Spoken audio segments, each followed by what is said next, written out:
It was a dark and stormy night as I was awakened by a thunderous pounding on the front door.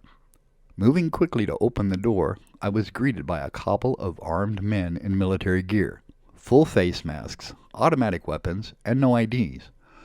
"What's the problem, dude?" I asked. "We're not here for you, sir. We're here for your mother." "My mother? My 87-year-old wheelchair-bound mother?" I shouted. "For what?" The lead battle-dressed intruder explained. "Sir, your mother was seen getting her hair done today and reading materials not published by the state media. She's required to come with us for re-education." I moved aside and averted my eyes away. Hello, listeners, and welcome. This is the Boogeyman Report, your official site for news from the left-wing, liberal, radical Democrats, where each episode we're going to talk about truth, justice, and the American way. Let's get started, shall we? The truth is that today I want to talk to the military community. I want to talk to mothers, fathers, sisters, brothers, aunts, uncles, wives, lovers, and neighbors of the military community. To every man and woman from the Coast Guard to Space Command who wears the uniform of the United States military branch of service. To every member who took the oath to protect and defend the Constitution of the United States against all enemies, both foreign and domestic. Listen up, troops. There's a serious load of truth coming to you today to counteract the bull you're being spoon-fed, and I intend to pull no punches. You best get your feet set and be prepared to decide what democracy means to you, to your family, and to your country.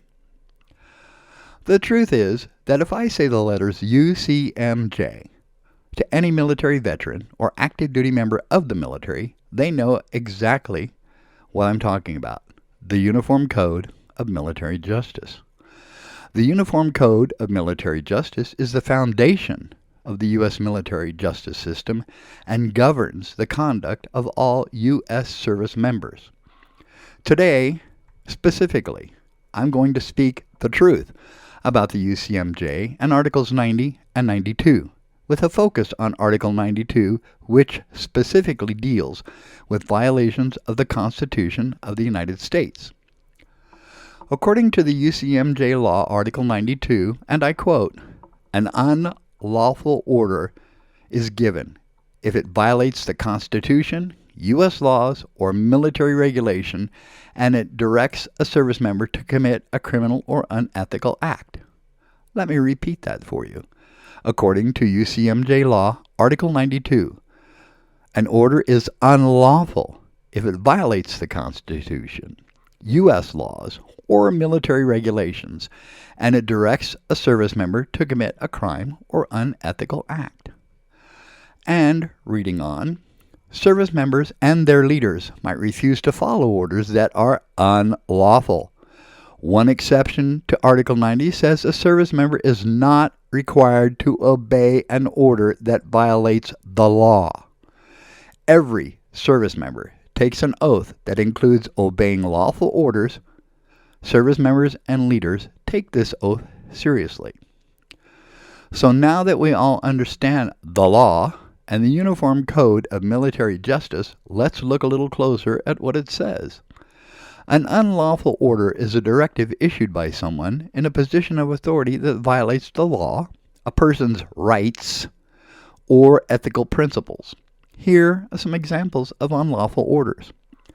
A superior orders the soldier to engage in war crimes, such as targeting civilians intentionally, torturing prisoners of war, looting or pillaging property, ordering personnel to suppress lawful protests in violation of First Amendment rights.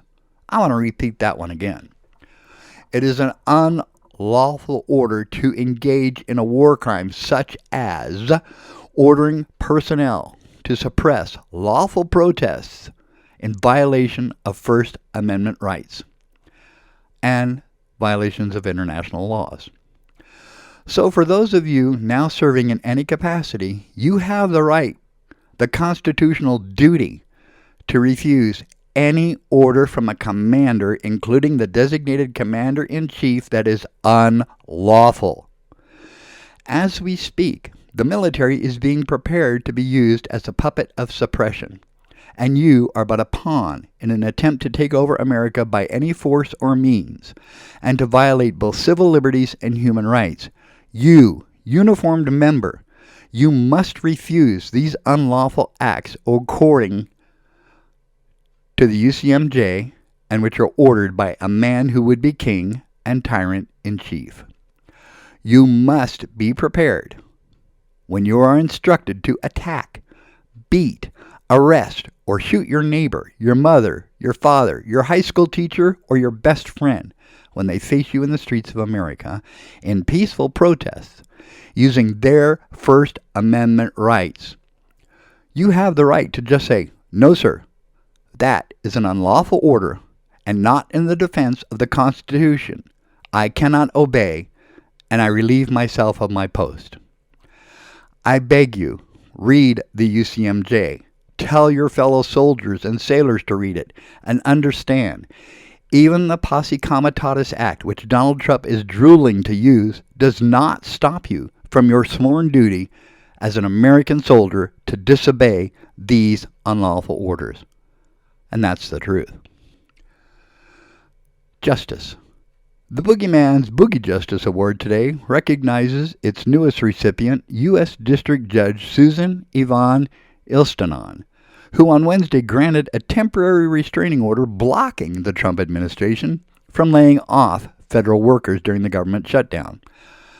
The activities that are being undertaken here are contrary to the laws, the judge said. You can't do this in a nation of laws. You see here just another prime example of an everyday American standing up to power and tyranny and telling the man who would be king, hell to the no, dude. This is not a left-right political win. It is a win for democracy and all Americans who continue to treasure the rule of law and freedom over dictatorship, fear, and tyranny. Now that's justice. Well done, Judge. The American way. To understand the American way, one need look no further than the Declaration of Independence and read how the American way is to tell a tyrant, a king, a dictator, an oligarchical, iron-fisted ruler, a man who would be king, to go to hell. And America isn't going to take it anymore. This is how our country was founded. On January 6th of 2020, misguided, lied to, conspiracy-fed puppets of Putin's war on democracy and of a man who would be king at any cost perpetrated the vilest act against America and the institutions we love and cherish. This was not a patriotic 1776 act. This was the act of people, good people, who were lied to, fooled, taken down a rabbit hole of conspiracy theories until they didn't know which way was up. This group of conspiracy-crazed, misguided Americans fought for nothing more than a lie that a self-appointed fool wanted them to believe in his thirst for power, and he cared not who got hurt. All he wanted was to seize power at the expense of lives he didn't give two thoughts about. They were disposable in his hands and puppets. Putin's plan to destroy American democracy and America was moving along well with Trump in charge. This was not the American way, and it never should be. America had voted, and the rightful winner was seated, and the first illegal insurrection attempt by Donald John Trump had failed. As I say goodbye today, I want to thank you for taking the time to stop by and take another listen. It's important that we, the people, continue to drown out the political noise so full of hatred and false divisions, and start listening to the people that mean the most to us in our lives, each other. It's time we pushed back together as one America, and I want to help that happen with truth, justice, and the American way. And I promise you this, I will never move aside or avert my eyes and let them take you away, even if we don't agree. That is the American way. Until next time, peace out from just another left-wing liberal radical Democrat, and please don't forget to click subscribe and tell 2 friends so you never miss an episode of The Boogeyman Report.